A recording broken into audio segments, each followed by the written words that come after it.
Hi everyone, we've been doing a series about multisensory input or cueing, so I wanted to give you a few examples. Most treatment programs for childhood apraxia of speech include multisensory cueing. So there are different systems of cues, but there's not really any one cue or system that's going to be best for every child in every situation. So a really important thing to remember about multisensory cueing is that you want it to be individualized to the child.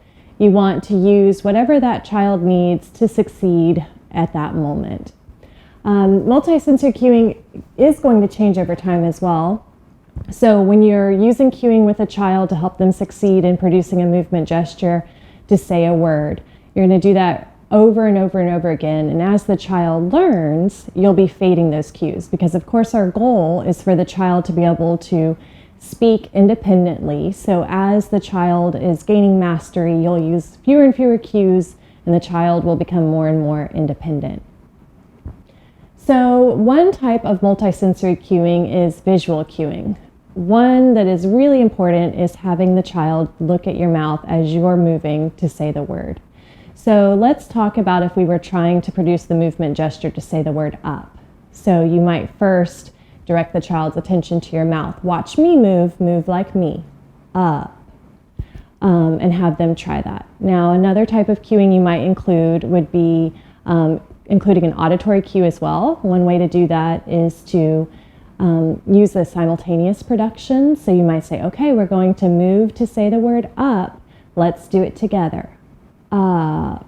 So that way the child is seeing you move at the same time that they're moving, as well as hearing the sounds that are produced at the same time that they're trying to produce them. Another type of cueing that's often used is called gestural cueing. And there are a couple of main groups of gestural cues. So one is ones that have meaning, like naturalistic gestures or signs. So you might say up as you're indicating up and indicating that meaning.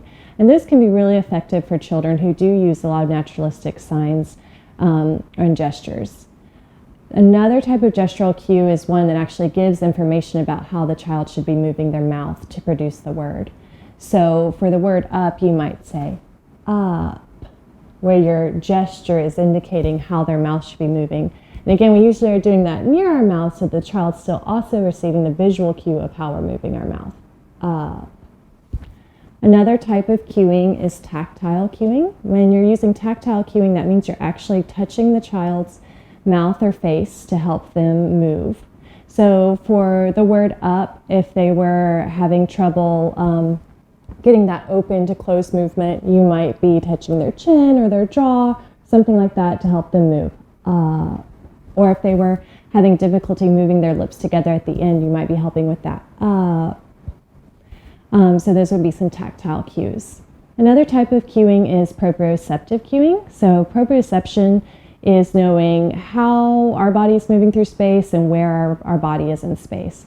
So of course for speech, we're talking then about where and how our mouth is moving through space. So for the word up, they might need help with jaw height or how much their mouth is open. So you might be talking about that. So you might get them in the position so it's not too open and it's not too closed. It's kind of that just right amount of opening, getting them in that position. Okay, you feel that, you feel where your jaw is, you feel how open your mouth is, and then going into the movement gesture. Up. And often we're using multiple cues at the same time if that's what the child needs to succeed.